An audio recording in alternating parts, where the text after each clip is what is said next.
to the Wandering Dotterill.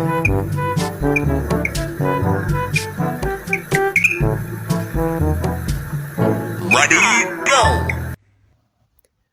For some of us, we start early trying not to become our parents. Early in my life, I learned that most people didn't like cats or dogs or any other kind of animals. My parents were pretty immature when it came to having a cat around. They acted out of sorts. Sometimes the cat would end up in the dump. What? And it's an unfortunate thing to say, but there was even poaching going on. And we try not to be our parents. It took me a while to grasp that I didn't want to be like my parents. A couple of years ago, I had an experience where there were dozens of cats coming into my yard. And I was overwhelmed because I had never had a cat before. And now I'm a cat lover. I've adopted at least 5 cats. Some of them have gone to be with the Lord. And some of us start early on learning that we don't want to be like our parents. Our parents' behavior was atrocious. So we steer clear of that early on, or we run away from home. And I was one of those that ran away from home, but never had the practical experience or the knowledge how to change my behavior until later in life.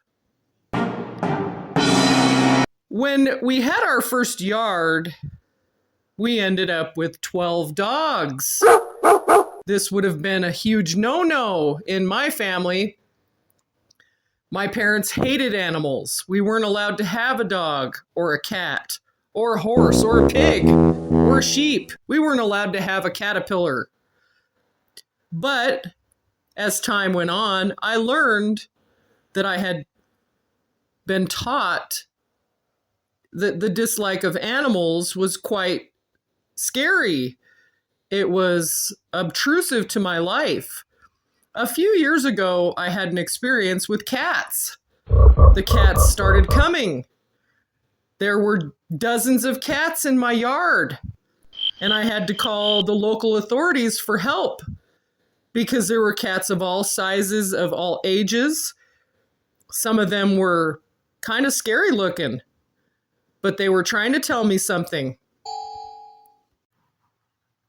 When I was little, I heard stories about how my father acted towards animals, how he would send the children to hunt and fish, and he was quite violent. Uh-oh. And I remember in particular a couple of times when we were in the back of the truck going down a dirt road, when suddenly we stopped. You could hear cussing and loud bangs from the shotgun. And suddenly the back of the truck would open up and a bloody deer or a bloody bird would get thrown in the back of the truck. And sometimes these animals were still alive. It was horrifying.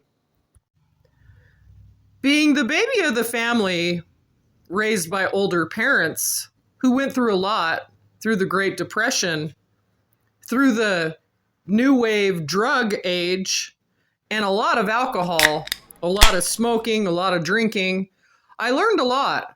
I learned how people were super loud, how they were violent, and how if you said anything wrong, you got a bar of soap shoved in your mouth, or you got your fingers twisted, or your ears twisted, or your ears boxed. That's just the way it was.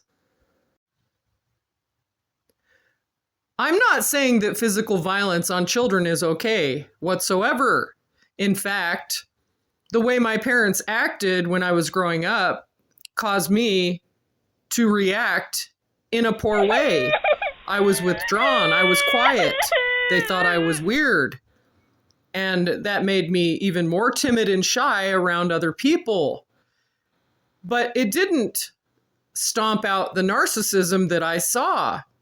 In fact, one time I ran away, and I ran away so far that I was 3 miles from my house in the middle of the night on the bluff of a mountain, looking down at my parents while they partied and had their bonfire. You could hear the laughing and the carrying on. And I was in the poor is me stage. Poor is me. But I was a little kid. I shouldn't have been left alone like that. When I look back on all the things that I've been through in my life, and I've told some of my stories to people I know, they come back with comments like, that never happened, you don't know what you're talking about, but they weren't there. When I was a teenager, I did a lot of running away. I was running away from the behavior of my parents to do what they said to do, but not do the things they did. It was quite confusing. I was told to be seen, but not heard. So running away, I learned how to hitchhike. And I could get from point A to point B 1,000 miles away in just a couple of days. I wouldn't need any money. And I wouldn't have to do anything too horrible to get there, just to be a voice or to communicate and sometimes drive or be a lookout for cops or speeding, things like that. But one time in particular, I found myself in a situation with a gun drawn on me and a man kidnapping me, driving as crazy as possible to scare me, playing Bob Dylan as loud as ever. And to this day, I don't like Bob Dylan. In fact, if you're a teenager listening to this, I don't recommend you running away. I don't recommend you hitchhiking, and I don't recommend you taking rides from strangers, ever. This happened to me multiple times where people tried to kidnap me, hold me at gunpoint, make threats, and do really weird things. It's just a scary world out there. I don't recommend any of that. This is your host, the Dingy Dotterel.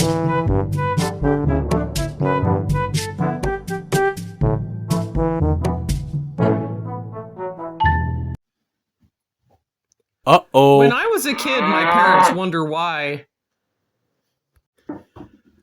When I was a kid, my parents wondered why I didn't like to travel so much. It could have been because I had to sit in the back seat. We never had any type of airflow. And there were times when we got food poisoning and we were told we couldn't stop.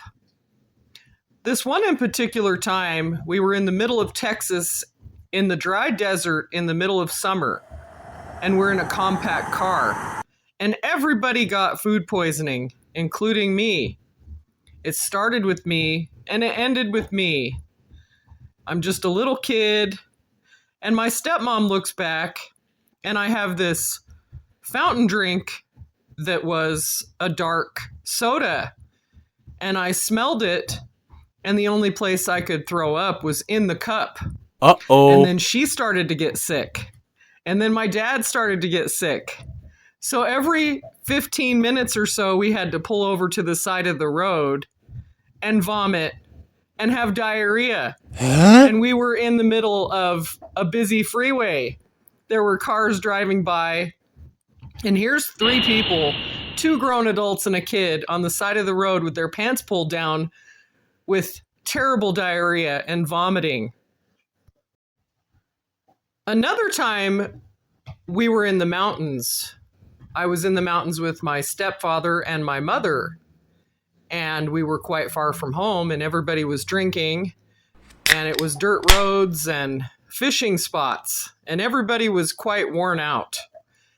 But anyway, I had to get in the glove box and snoop around. I don't even know what I was looking for. And my stepfather was there. He was sitting in the driver's seat, and my mom was out fishing. She was out messing around by the river. Anyway, I pulled out this piece of paper and started reading. And my stepfather looked over at me out of the corner of his eye and he said, "Don't you dare say a word." And I said, "Do you love this woman?" Anyway, the letter was about something he had written to someone else. It was not my mother. And the fight ensued because not only did he say, "Don't tell your mother," I knew right then and there that I better tell my mother. Uh-oh. And they fought the whole way home. Scared the living daylights out of me because he drove around those mountain roads like a bat out of hell with nowhere to go. And it was a scary situation, but the look on their faces when they discovered that they knew the truth. Back in the day, traveling with any of the adults in any part of my family, aunts, uncles, mom, dad, stepmom, stepdad, any of them, was like riding a rhinoceros into war. We had to sit there, be quiet, not move, not talk, and definitely don't sing or twiddle your fingers or make noise. And we never got to go to the bathroom. I don't know how we made it, but it always seemed to be when we wanted to go to the bathroom or we needed to go to the bathroom or we wanted to get out and stretch our legs, we had to cry. Welcome to the Wandering Dotterel.